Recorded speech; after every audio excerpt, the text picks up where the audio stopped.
नमस्कार। क्या भारत का सहकारी क्षेत्र यानी कोऑपरेटिव मॉडल दुनिया के बड़े-बड़े कॉरपोरेट्स और गलाकाट यानी कि हाइपर कैपिटलिज्म यानी कि गलाकाट पूंजीवाद को टक्कर दे सकता है? क्या अमूल और लिज्जत पापड़ जैसी सफलताएं हर क्षेत्र में दोहराई जाएंगी?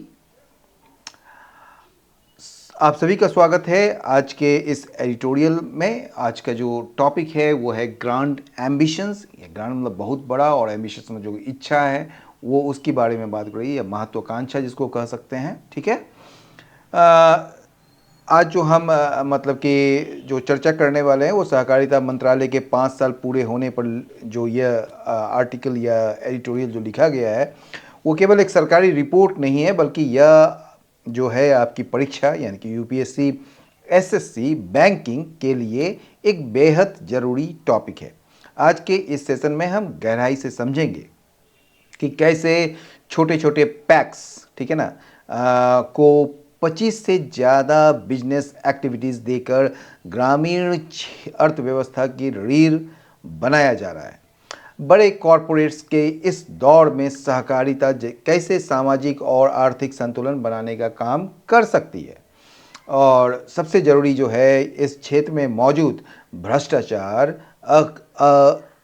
क्षमता और राज्यों के अधिकारों के हनन जैसी बड़ी चुनौतियां क्या है और उसका समाधान क्या है। हम इस एडिटोरियल के हर एक वाक्य का आसान शब्दों में हिंदी में विश्लेषण करेंगे, और साथ ही आपकी परीक्षा के लिहाज से इसके कॉम्प्रिहेंशन, वोकेबुलरी और सबसे महत्वपूर्ण ग्रामर पॉइंट्स को भी लाइन बाय लाइन बारीकी से समझेंगे। तो बिना देर किए पेन और पेपर उठा लीजिए और चलिए शुरू करते हैं आज का कंप्लीट एनालिसिस। लेकिन उससे पहले हम लोग वर्ड्स की तरफ चलते हैं। ठीक है। वर्ड्स जो है एम्बिशन, आप जानते हैं क्या होता है। एम्बिशन मतलब एक स्ट्रॉन्ग डिज़ायर होता है कोई चीज़ को पाने का, तो उसको कहते हैं आप एम्बिशन, यानी कि एंटरप्राइज, एस्पिरेशन या गोल। ठीक है ना, वो हो गया आपका। और इसका एंड हो जाएगा एपेथी, लेजीनेस या सेटिस्फेक्शन। हाइपर कॉम्पिटिटिव यानी कि बड़ा गलाकाट जो एक प्रतियोगिता होता है, एग्रेसिव, कट थ्रोट या फियर्स। एंड हो जाएगा कोऑपरेटिव, नॉन कॉम्पिटिटिव या पीसफुल। एल्बेट का जो मतलब होता है यद्यपि, हालांकि या भले ही, ठीक है, ऑल दो, इवन दो या नॉट स्टैंडिंग। इसका एंड हो जाएगा इन एडिशन, फर्दर मोर या बिसाइड्स। इम्परफेक्शन का जो मतलब होता है कोई चीज़ खामी या दोष या कमी जिसको कह सकते हैं, फ्लॉ, डिफेक्ट या वीकनेस। एंड हो जाएगा परफेक्शन, फॉल्टलेसनेस या फिर स्ट्रेंथ। हार्नेस का जो मतलब होता है कंट्रोल करना, उसे अपने अनुसार उसका लाभ उठाना। तो यूटिलाइज करना, एक्सप्लॉइट करना, चैनल करना। एंड हो जाएगा वेस्ट, इग्नोर या मिसयूज। फ्रेगमेंटेड का जो मतलब होता है वो टुकड़ों में बटा हुआ, खंडित, स्कैटर्ड, डिवाइडेड या फिर स्प्लिट। एंड होता है यूनिफाइड, कंबाइंड या कनेक्टेड। एंड कोहेरेंस का मतलब होता है नीतियों या विचारों में जो एक तालमेल होता है, एक एकरूपता होता है, उसको कोहेरेंस कहते हैं। इसको कंसिस्टेंसी, यूनिटी या क्लैरिटी होता है। इसका एंड हो जाएगा कन्फ्यूजन, केओस या फिर इनकोहेरेंस। एम्पावर्ड का मतलब किसी को कानूनी या व्यवहारिक रूप से ताकतवर बनाना, मतलब गिवन द ऑथोरिटी टू और power to do something. Authorise करना, इनेबल करना, परमिटेड करना। एंड हो जाएगा वीकेंड, डिसेबल्ड या फिर रेस्ट्रिक्टेड। मल्टीफेसेटेड का मतलब होता है बहुमुखी, वर्सेटाइल, वेरिड या फिर कॉम्प्लेक्स। एंड हो जाएगा सिंपल, मोनोलिथिक या फिर यूनिफॉर्म। इरोडेड का मतलब किसी चीज़ को धीरे धीरे क्षय करना या नष्ट कर देना उसको। डिटेरियोरेटेड, वीकेंड या कोरोडेड। एंड हो जाएगा रिस्टोर्ड या फिर स्ट्रेंथन या बिल्ट। ओके। एस्वेज का मतलब किसी चीज़ के डर को जो है या शंका को जो है वो खत्म करना, शांत करना। रिलीव, एलिविएट या काम। एंड हो जाएगा एजिटेट, इंटेंसिफाई या वर्सन। कंसोलिडेशन का जो मतलब होता है वो होता है आपको कोई चीज़ को मिलाकर एक मजबूत इकाई बनाना, एकीकरण जिसको कहते हैं। यूनिफिकेशन, इंटीग्रेशन या सेंट्रलाइजेशन। एंड हो जाएगा सेपरेशन, डिवीजन या फिर डिसेंट्रलाइजेशन। मिटिगेट का जो मतलब होता है कम करना, रिड्यूस, लेसन या फिर डिमिनिश। एंड हो जाएगा एग्रीवेट, इंक्रीज या इनहांस। एंडेमिक का मतलब जो होता है regularly found and very common among particular people और इन अ सर्टेन एरिया, किसी एक खास क्षेत्र में या किसी एक मतलब कि लोगों के बीच जो है, खास एक लोगों के बीच उसमें एक बड़ा पुराना या गहरा या फिर आम हो, स्थानिक जिसको कहते हैं। डीप रूटेड, वाइड स्प्रेड या क्रॉनिक। एंड हो जाएगा फॉरेन या फिर अनयूजुअल या रेयर। ऑफसेट का मतलब किसी नुकसान के असर को बराबर करना या उसकी भरपाई करना, ऑफसेट बैलेंस करना, काउंटरएक्ट या न्यूट्रलाइज। एंड हो जाएगा डिसप्रोपोर्शन या फिर अनबैलेंस या अपसेट। प्रोनाउंस का मतलब जो स्पष्ट रूप से दिखाई दे, उजागर हो, ठीक है, ऑब्वियस, नोटिसेबल या क्लियर। एंड हो जाएगा अननोटिसेबल या फिर फेंट या हिडन। इडियम फ्रेजेस भी देख लीजिए। इन द मेकिंग मतलब कि कोई चीज़ तैयार किया जा रहा है। With so many talented players the young cricket team is champion in the making. तो यंग क्रिकेट टीम जो है ना वो एक चैम्पियन बनने के राह में है, ठीक है ना। स्वीट स्पॉट का मतलब होता है आपका आदर्श संतुलन बिंदु, जहाँ पर जो है दो विपरीत बातें बिल्कुल सही बैठ जाए, वो कहते हैं स्वीट स्पॉट। यानी कि company found the sweet spot. ये स्वीट स्पॉट एक ऐसा संतुलन का जो पॉइंट है उस वो पाया है। ये किसके बीच? हाई क्वालिटी के बीच और अफोर्डेबल प्राइसिंग के बीच, यानी कि उच्च गुणवत्ता और किफ़ायती कीमतों के बीच जो है सही संतुलन ढूंढ लिया है। Economic crisis, sorry endemic crisis का जो मतलब होता है वो ऐसी मतलब कि समस्या जो गहरी और पुरानी हो, जो किसी क्षेत्र में लगातार बनी रही है। यानी कि लो वेजेस जो हैं और लैक ऑफ जॉब सिक्योरिटी जो है वो एक एंडेमिक क्राइसिस बनी हुई है अनऑर्गेनाइज सेक्टर में। बैलेंसिंग इंटरवेंशन का मतलब संतुलन बनाने वाला कदम या हस्तक्षेप। गवर्नमेंट के जो डिसीजन है ना कि वो जो सब्सिडीज़ देने का, वो एक बैलेंसिंग इंटरवेंशन है, एक मतलब कि संतुलन बनाने वाला एक कदम है, ताकि जो है पुअर कंज्यूमर्स को इन्फ्लेशन से बचाया जा सके, महंगाई से। डिफ़ॉल्ट मॉडल का मतलब होता है मानक तरीका जो अपने आप लागू हो जाता है, डिफ़ॉल्ट लाइन, ठीक है ना। तो ऑनलाइन लर्निंग जो है ना has become the default model of education, ठीक है ना, फॉर मेनी प्रोफेशनल कोर्सेज, ठीक है। तो आगे चलते हैं हम लोग एडिटोरियल की तरफ। क्या आ गया फिर से? एडिटोरियल, हाँ एडिटोरियल है ग्रांट एम्बिशंस। ग्रांट एम्बिशंस की जो बात हो रही है ना वो एक तो जानते हैं कि एम्बिशन क्या होता है, अभी बता ही दिए थे आपको। ये एक्चुअल में क्या है, ये बड़े बड़े सपने हैं या बड़े बड़े लक्ष्य हैं, ठीक है। यानी कि भारत सरकार जो है ना अपने सरकार जो सहकारी क्षेत्र है यानी कि कोऑपरेटिव जो सेक्टर है उसको बहुत बड़ा और मजबूत बनाना चाहती है, ताकि यह देश के विकास में मुख्य भूमिका निभा सके। ये बात हो रही है ग्रांड एम्बिशंस को, और इसी के बारे में जो है एक तरीके से आज जो हिंदू जो है ये एक्चुअल में ये एडवर्टोरियल हो गया है, एडिटोरियल नहीं। ये सरकार का जो एक जो नीति है उसके बारे में ये प्रचार करने की कोशिश कर रही है। ये आप पहले ध्यान में रख लें। आज का ये एडिटोरियल के संदर्भ में ये कोई आलोचना नहीं कर रही है। हाँ थोड़ी बहुत जो है वो एडिटोरियल लगे, इसलिए उसको भी उस नज़रिए से देखिएगा। चलिए चलते हैं। तो इंडिया के कोऑपरेटिव सेक्टर जो है वो एक सर्व कर सकती है एक worker centric model of development के रूप में। यानी कि देखिए ये जो सहकारिता क्या होता है, ये मिलजुल कर काम करने का एक मॉडल होता है, ठीक है ना। ये एक ऐसा विकास का तरीका बन सकता है जहां केंद्र में जो होंगे वो मजदूर होंगे या कामगार होंगे। आमतौर पर क्या होता है कि जो बड़ी कंपनियों के जो मालिकों को जो फ़ायदा होता है, लेकिन इस मॉडल में काम करने वालों के हितों को सबसे ऊपर रखा जा सकता है। तो इसलिए बोल रहा है कि ये एक वर्कर सेंट्रिक मॉडल होगा डेवलपमेंट का, ठीक है ना। ये इंडिया के कोऑपरेटिव सेक्टर जहाँ पर कामगारों को जो है या मजदूरों को जो है जो काम कर रहे हैं उनको जो है विकास का फ़ायदा पहुँच सके, ये बात कहने की कोशिश की जा रही है।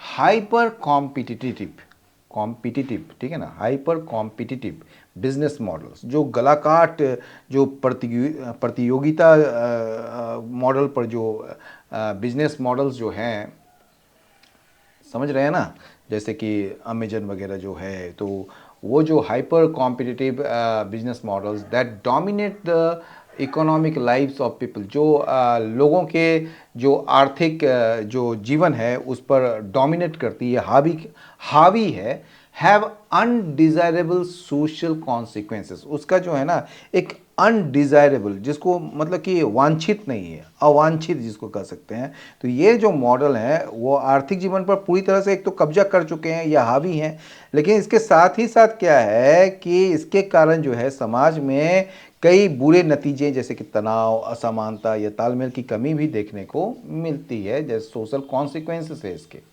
ठीक है।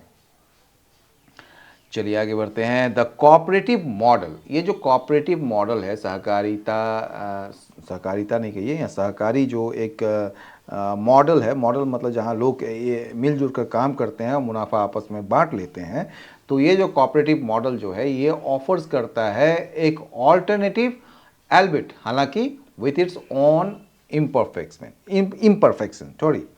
तो ये जो गलाकाट प्रतियोगिता जो है ना का एक अच्छा विकल्प हो सकता है, ठीक है ना। ये कह रहा है कि एक ऑल्टरनेटिव मतलब कि एक ऑफर करता है ये कोऑपरेटिव मॉडल, हालांकि जो है इसमें कुछ अपनी खामियां भी है, समझ गए ना आप।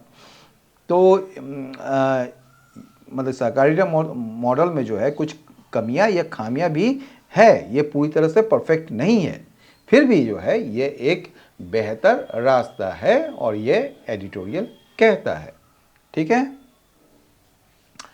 इंडिया का जो मिनिस्ट्री ऑफ कॉरपोरेशन है, ठीक है, भारत का जो मिनिस्ट्री ऑफ कॉरपोरेशन जो है, जिसने कि 5 साल पूरे किए हैं 6 जुलाई को, ये एक बड़ा बोल्ड एक्सपेरिमेंट है हार्नेस करने में, यानी कि कोई चीज़ को कंट्रोल करके उसका फ़ायदा उठाने में, जिसको आप कह सकते हैं एक तरीके से क्या कहेंगे आप उसको,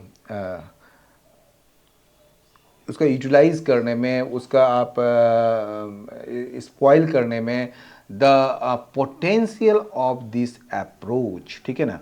यानी कि ये जो भारत का जो सहकारिता के लिए जो एक अलग मंत्रालय जो बनाया गया था, ये 5 साल पहले बनाया गया था, ठीक है, और 6 जुलाई को इसने 5 साल पूरे कर लिए हैं।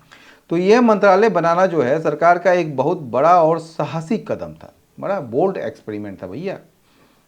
कह रहा है, ये हम नहीं कर रहे हैं, ये आपका एडिटोरियल कर रहा है, ये बड़ा मतलब कि बोल्ड एक्सपेरिमेंट था, ये एक बड़ा और साहसी कदम था। और in harnessing the potential of this approach, ठीक है ना, जिसका मकसद जो है सहकारी मॉडल की ताकत और संभावनाओं, यानी कि जो मॉडल है, ठीक है ना, जो पोटेंशियल है, ठीक है, उसको पूरी तरह से इस्तेमाल करना, हार्नेस करना, ठीक है। ट्रेडिशनली कन्फाइंड, अब बताया जा रहा है, ये देखिए पार्टिसिपल से शुरू हो रहा है, जो कि ये एडजेक्टिव का काम कर रहा है। ये परंपरागत रूप से जो है ये सीमित है, अधिकतर जो है एग्रीकल्चर में, मतलब एग्रीकल्चर तक ही सीमित है। जो अब जो है कोऑपरेटिव्स मेन है, इसका subject cooperatives now have the opportunity. अब जो कोऑपरेटिव जो है यहाँ प्लूरल है इसलिए हैव लगा है, उसके पास अपॉर्चुनिटी भी है और रिक्वायरमेंट भी है क्या करने की, एक्सपेंड करने की, अन्य सेक्टर्स में जाने की, खास करके सर्विसेज में। यानी कि पहले पुराने समय या ट्रेडिशनली देखेंगे तो सहकारिता का मतलब सिर्फ खेती किसानी था, यानी कि एग्रीकल्चर था, या बहुत होता था तो खाद या डेयरी तक ही सीमित समझा जाता था। लेकिन आज के समय में जो सहकारी समिति है उसके पास यह मौका भी है और समय की मांग भी है कि वे दूसरे क्षेत्रों में कदम बढ़ाएं, खासकर सर्विस सेक्टर जैसे कि बैंकिंग हो गया आपका, आईटी हो गया आपका, स्वास्थ्य पर्यटन हो गया, ये सब में भी आप मतलब कि अपने कदम बढ़ा सकते हैं। तो कोऑपरेटिव्स जो होते हैं, cooperatives by their very character are relatively small scale and fragmented. अब देख बता रहा है कोऑपरेटिव्स जो होते हैं अपने स्वभाव से क्या होते हैं, वो अपेक्षाकृत छोटे स्केल के होते हैं और बिखरे हुए भी होते हैं। तो ऐसे केस में क्या होगा कि उनको ऑर्गेनाइज करना, संगठित करना और उसको जोड़ना, किससे, ब्रॉडर इकोनॉमी से जोड़ना, ठीक है, एक बड़े अर्थव्यवस्था से जोड़ना, जो क्या करती है, ये जो बड़ा अर्थव्यवस्था जो है डिसप्रोपोर्शनेटली जो है वो रिवार्ड्स करती है हाइपर स्केलर्स को, ठीक है ना। यानी कि ये जो है ये अर्थव्यवस्था, जो बड़ी अर्थव्यवस्था है, ये बहुत बड़ी कंपनियों जैसे कि अमेजन, रिलायंस आदि, यानी कि हाइपर स्केलर्स जो होते हैं उसी को सारा फायदा पहुंचाती है, ठीक है। तो कह रहा है कि उनको ऑर्गेनाइज करना, ये जो कोऑपरेटिव्स को, और उसको कनेक्ट करना ब्रॉडर इकोनॉमी से, जो असामान्य रूप से या बहुत बड़ी जो कंपनियां हैं, जो हाइपर स्केलर्स हैं, उसको सारा फ़ायदा पहुंचाती है। तो यह एक इज़ अ बैलेंसिंग इंटरवेंशन। ये जो है ना, इज़ जो आ रहा है, आपको पता है किसके लिए, ऑर्गेनाइजिंग के लिए या कनेक्टिंग के लिए, जो है ना आपका क्या कहेंगे, एक जिरंड है, जिरंड का जो है जो क्या कहते हैं उसको, वर्ब जो होता है वो क्या होता है, वो होता है आपका सिंगुलर होता है, ठीक है। तो इज अ बैलेंसिंग इंटरवेंशन, ये जो है एक बैलेंसिंग इंटरवेंशन, संतुलन बनाने वाला काम है। ये संतुलन किसके बीच बनाएगा, economic, political and social imperative, ठीक है ना। यानी कि ये जो है आपका एक तरीके से ऐसा करके जो है आर्थिक रूप से, राजनीतिक रूप से और सामाजिक रूप से ये एक बड़ा ही अनिवार्य एक कदम है एक तरीके से, ठीक है ना। An economic, political and social imperative, ठीक है। इम्पेरेटिव मतलब अनिवार्य कदम। The ministry aims to transform, ministry जो है आपका वो उसका लक्ष्य जो है वो क्या करना है, ट्रांसफॉर्म करना, बदलना है। किस चीज़ को, मतलब कि एक आमूलचूल परिवर्तन करना है एक तरीके से कोऑपरेटिव लैंडस्केप को, यानी कि जो कोऑपरेटिव का जो चेहरा है, कोऑपरेटिव का जो रूप है उसको बदलना है। कैसे बदलना है, by bringing policy coherence across agriculture, dairy, fisheries, banking, housing, consumer cooperatives and exports, ठीक है। तो कैसे बदलना है इसको, तो पॉलिसी कोहेरेंस को लाकर, पॉलिसी कोहेरेंस समझते हैं, पॉलिसी कोहेरेंस का मतलब होता है नीतियों में एक रूपता लाकर या फिर तालमेल बिठाकर, ठीक है।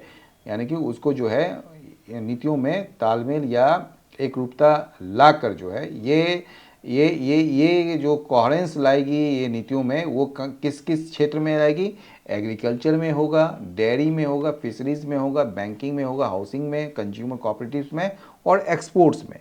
तो इन मतलब कि क्षेत्रों में जो है जो एक अलग अलग जो क्षेत्रों की जो नीतियों में एक रूपता या तालमेल लाई जाएगी ताकि सब मिलकर सही से काम कर सके, तो तभी जो है आप इसको ट्रांसफॉर्म कर सकते हैं। और मिनिस्ट्री का यही लक्ष्य भी है, ठीक है ना। एम्स, एम्स मतलब लक्ष्य। दिस रिक्वायर्स, और इसके लिए क्या जरूरत है, ये ट्रांसफॉर्मेशन के लिए क्या जरूरत है, दिस मतलब ये ट्रांसफॉर्मेशन जो ऊपर का ऊपर जो आप यूज़ किए हैं ना ट्रांसफॉर्मेशन की बात, ठीक है। तो दिस जो है ये एक डेमोन्स्ट्रेटिव प्रोनाउन होता है जो पिछले वाक्य के पूरे विचार के लिए यहाँ पर प्रयोग किया गया है, और ये एक सिंगुलर सब्जेक्ट है। समझ गए बात को, ये आपको बता देते हैं। तो इसके लिए ज़रूरी क्या है, कोलैबोरेशन का।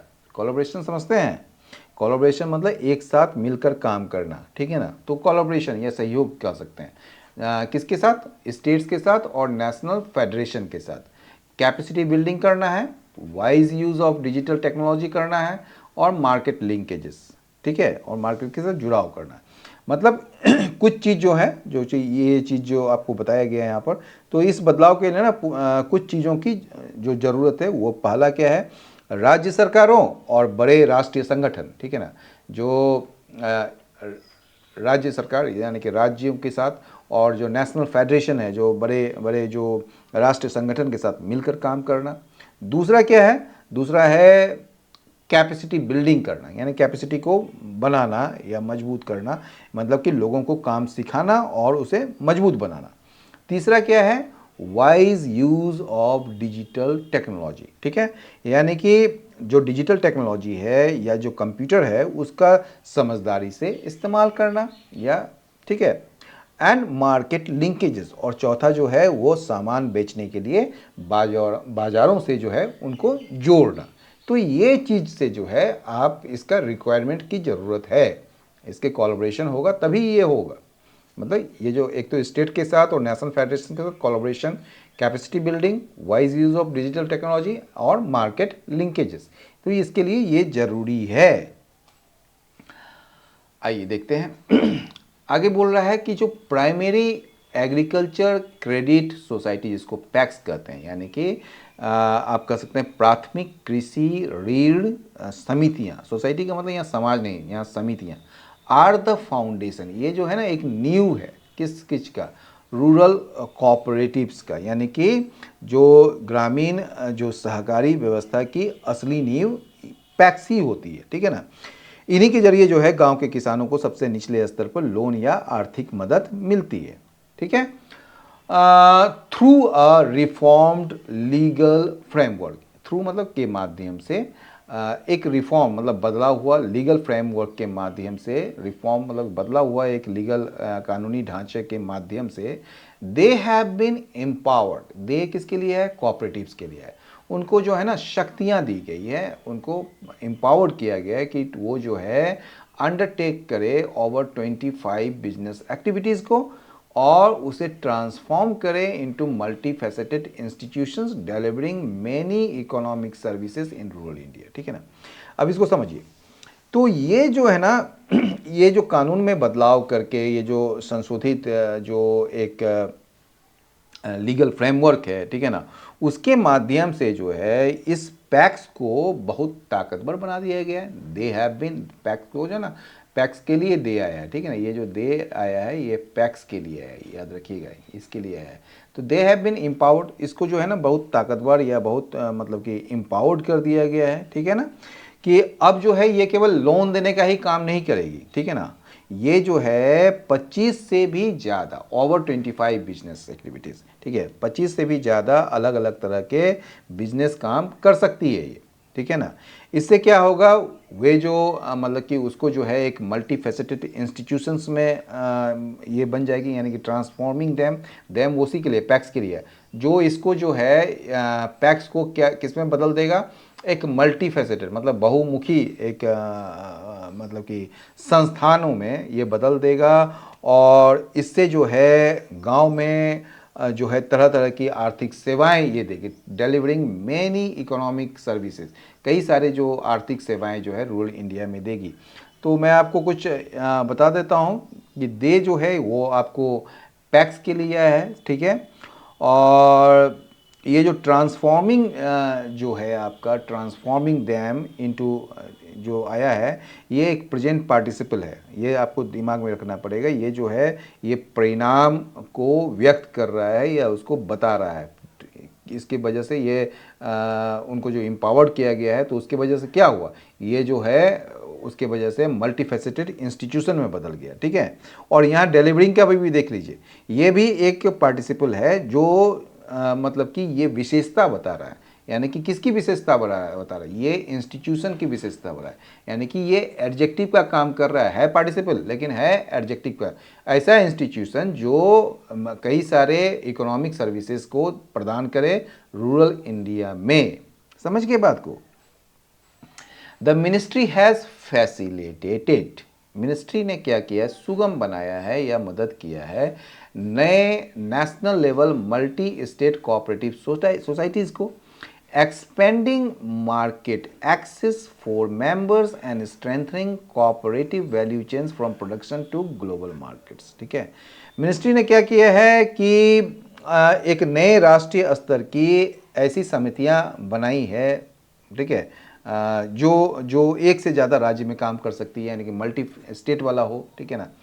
और इससे क्या होगा कि छोटे जो किसान हैं, एक्सपेंडिंग मार्केट एक्सेस, ठीक है ना, ये जो मार्केट का जो पहुंच है वो कहाँ तक बनाएगा, मेंबर्स तक बनाएगा, और कोऑपरेटिव्स वैल्यू चेन्स को मजबूती प्रदान करेगा प्रोडक्शन लेवल से लेकर ग्लोबल मार्केट तक। यानी कि इससे जो है ना क्या होगा कि इससे छोटे किसान और जो सदस्य हैं वो बड़े बाज़ारों तक उनकी पहुंच मिलेगी, और सामान बनाने से यानी कि प्रोडक्शन से लेकर उसे दुनिया के बाज़ारों यानी कि ग्लोबल मार्केट में बेचने का पूरा रास्ता मिलेगा, जिससे वो और मजबूत होगा। ठीक है, यहाँ मैं आपको फिर से बता देता हूँ कि यहाँ पर जो एक्सपेंडिंग है, जहाँ पर आप लोगों को सबसे ज़्यादा दिक्कत होती है, और जो स्ट्रेंथनिंग है, ये दोनों जो है प्रेजेंट पार्टिसिपल क्लॉज है, जो मतलब कि एक समानांतर रूप से, यानी कि जिसको पैरेलल कहते हैं ना, वो जुड़ा हुआ है। यानी कि ये जो है क्या क्या परिणाम हासिल हो सकते हैं उसके बारे में बता रहा है। ठीक है,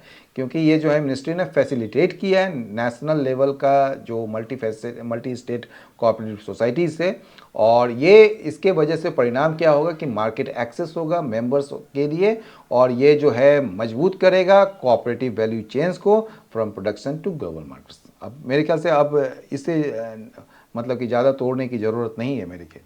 ठीक है, cooperative enterprises are being encouraged. ये जो है ना, ये आपका प्रेजेंट कंटिन्यूअस का जो है पैसिव फॉर्म है। आर बीइंग जब भी पैसिव फॉर्म में बनाते हैं तो उसमें बीइंग लग जाता है। तो कोऑपरेटिव इंटरप्राइजेज जो होते हैं ना, यानी कि सहकारी बिजनेस या उद्योग जो हैं, उसको प्रोत्साहित किया जा रहा है कि वो बढ़े और प्रतियोगिता करे, ठीक है, खुले बाजारों में।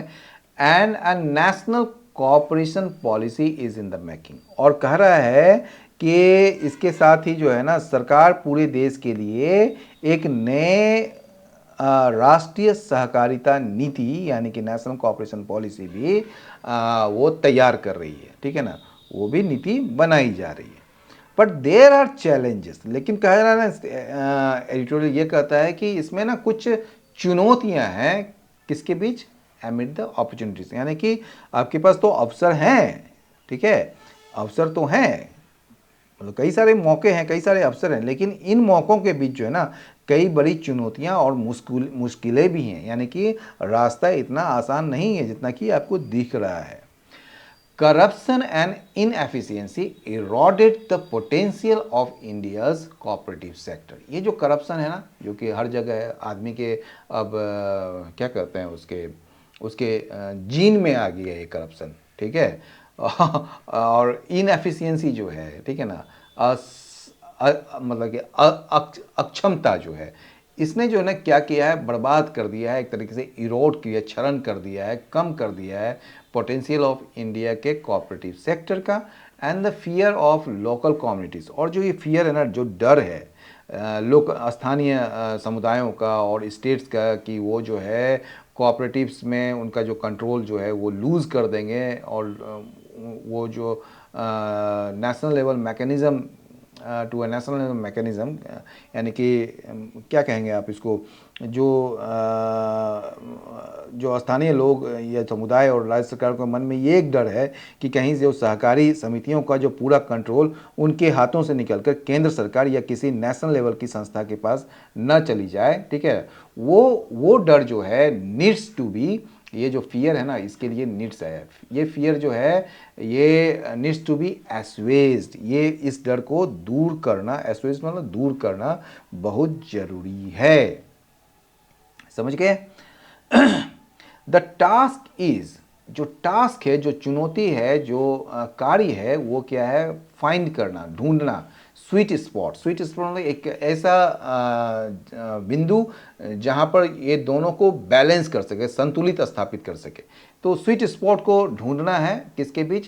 कंसोलिडेशन एंड डिसेंट्रलाइजेशन के बीच, लोकलाइजेशन और नेशनलाइजेशन के बीच, टेक्नोलॉजी और ह्यूमन लेबर के बीच। किसके लिए? फॉर बूस्टिंग द सेक्टर, इस सेक्टर को बूस्ट करने के लिए। तो कहने की यह बात हो रही है कि जो असली चुनौती है ना, वो स्वीट स्पॉट को ढूंढना है, ठीक है। यानी कि हमें जो हमें क्या करना है, मतलब कि कंसोलिडेट भी करना है, यानी कि ताकत जो है हम इकट्ठा भी करें और राज्यों को छूट भी दें, या डिसेंट्रलाइजेशन भी हो और कंसोलिडेशन भी हो, ठीक है, और लोकलाइजेशन भी हो और नेशनलाइजेशन भी हो, यानी कि काम को जो है लोकल स्तर पर भी रखना होगा और देश स्तर पर भी, यानी कि पूरे देश के स्तर पर भी उसे भी जोड़ना पड़ेगा। और तीसरा क्या है? टेक्नोलॉजी एंड ह्यूमन लेबर, यानी कि मशीनों या टेक्नोलॉजी का भी उपयोग करना है और इंसानी मजदूरों का रोजगार भी बचाना है, ठीक है, वो भी करना है, ठीक है। तो ये सब करके जो है हम क्या कर सकते हैं? इस सेक्टर को बूस्ट कर सकते हैं, ठीक है। यूनियन होम मिनिस्टर, जो यूनियन होम मिनिस्टर केंद्रीय मंत्री जो हैं, गृह मंत्री अमित शाह जो हैं, जो इसका पदभार संभाले हुए हैं, समझ गए ना, तो ये सहकारिता मंत्रालय का पदभार भी उन्हीं के पास है। इज़ पुशिंग, वो जो है कोऑपरेटिव सेक्टर को पुश कर रहे हैं कि वो आगे बढ़े प्रोडक्शन और मार्केटिंग में, ठीक है ना, beyond agricultural credit and input facilitation. यानी कि इनका जो काम है अभी, वो एग्रीकल्चरल क्रेडिट का काम है और इनपुट फैसिलिटेशन का काम है। तो अमित शाह जो चाहते हैं कि ये कोऑपरेटिव सेक्टर जो है वो प्रोडक्शन में भी आए और मार्केटिंग में आए, ठीक है ना, विच कुड हेल्प, जो मदद कर सकता है कम करने में सेक्टर्स के एंडेमिक क्राइसिस को। मैं आपको इसको और अच्छे तरीके से बताता हूँ यहाँ पर, क्योंकि केंद्रीय गृह मंत्री जो अमित शाह हैं, जिनके पास सहकारिता मंत्रालय का कार्यभार भी है, वे इस बात पर जोर दे रहे हैं कि सहकारी समितियां सिर्फ लोन देने या खाद बीज का इंतजाम करने तक ही ना रुके, वे खुद सामान बनाने, ठीक है, वो खुद सामान बनाएं, प्रोडक्शन लेवल भी करें और बाजार में बेचने का भी काम करें, मार्केटिंग का भी काम करें, ठीक है ना। ऐसा करने से इस क्षेत्र में जो पुरानी और गहरी मंदी या संकट जो एंडेमिक क्राइसिस है, ठीक है, जो चला आ रहा है, उसे कम करने यानी कि मिटिगेट करने में मदद मिल सकती है। समझ के बात को। चलिए आगे बढ़ते हैं। A well coordinated yet federated cooperative sector can offset the social, environmental and political costs of global capitalism, which is the default model of the economy। ठीक है, ये बोल रहा है ना कि वेल कोऑर्डिनेटेड मतलब आपस में अच्छी तरह से जुड़ा हुआ, ठीक है, येट फेडरेटेड फिर भी जो है ये जो है क्या होना चाहिए, राज्यों की आज़ादी का भी सम्मान करता हो, ठीक है। तो ऐसा कोऑपरेटिव सेक्टर जो है वो क्या कर सकता है, ऑफसेट कर सकता है, भरपाई कर सकता है, ठीक है ना, किस चीज़ का, social, environmental and political cost को ऑफ ग्लोबल कैपिटलिज्म। यानी कि ऐसे करने से क्या होगा कि आज के जो ग्लोबल कैपिटलिज्म, जिसको पूंजीवाद, जहाँ सिर्फ अमीर और बड़ी कंपनियों का ही राज होता है, उसके बुरे असर को बेअसर या भरपाई कर सकता है, ऑफसेट कर सकता है। जो मतलब कैपिटलिज्म के लिए वही चाह रहा है, ठीक है, जो एक डिफ़ॉल्ट मॉडल है of the economy. Default model मतलब एक ऐसा मॉडल है पूरी दुनिया की अर्थव्यवस्था का, मतलब कि एक मुख्य कहिए या डिफ़ॉल्ट मॉडल है, जिसके कारण जो है समाज, पर्यावरण और राजनीति को भारी नुकसान उठाना पड़ रहा है। गवर्नमेंट एंड बिजनेस लीडर्स, जो गवर्नमेंट होते हैं, सरकार, और जो बिजनेस लीडर्स हैं वर्ल्ड वाइड, पूरे देश, पूरी दुनिया भर में, आर व्यूइंग कोऑपरेटिव्स, वो देख रहे हैं कोऑपरेटिव्स को विथ रिन्यूड इंटरेस्ट, यानी कि बड़े नए और गहरे झुकाव या रुचि के साथ इसे देख रहे हैं, ठीक है, as the pitfalls of hyper capitalism. क्योंकि ये जो पिटफॉल्स है, जो एक तरीके से आप जो जो नुकसान है और जो खतरा है, पिटफॉल्स उसी को कहते हैं, हाइपर कैपिटलिज्म का, यानी कि अनियंत्रित पूंजीवाद का जो खतरा है वो और ज़्यादा प्रोनाउंस्ड हो गया है, बहुत ज़्यादा क्या हो गया है, सबके सामने या साफ साफ जो है और बड़े रूप में आ गया है। और इंडिया जो है वो अपने कोऑपरेटिव सेक्टर को डेवलप कर सकता है एक ग्लोबल मॉडल के रूप में, ताकि जो विश्व भर के जो देश हैं वो इनके मॉडल को देखकर कुछ सीखे और पूरी दुनिया के लिए एक मिसाल या फिर ग्लोबल मॉडल बन सके। तो ये एडिटोरियल जो है आज का पूरी तरह से वो सरकार का ये प्रचार करने का एक जरिया है, इस आज का एडिटोरियल।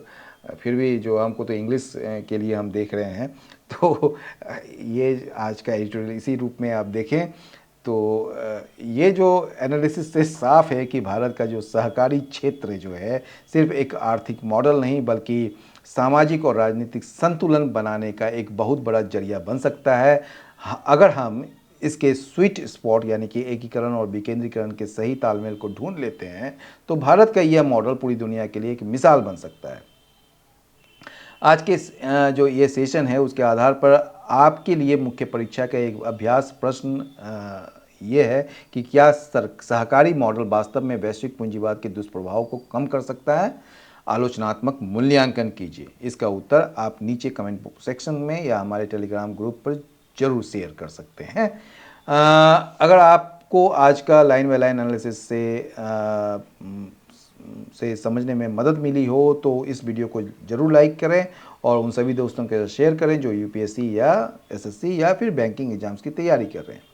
चैनल पर नए हैं तो सब्सक्राइब बटन दबाना मत भूलिए और जो है बेल आइकन को ज़रूर सेट कर लीजिए ऑल पर, ताकि रोज़ सुबह इस तरह का डीप एनालिसिस आपसे मिस ना हो। इस पूरे लेक्चर का जो पीडीएफ नोट्स है वो आपको टेलीग्राम पर मिल जाएगा।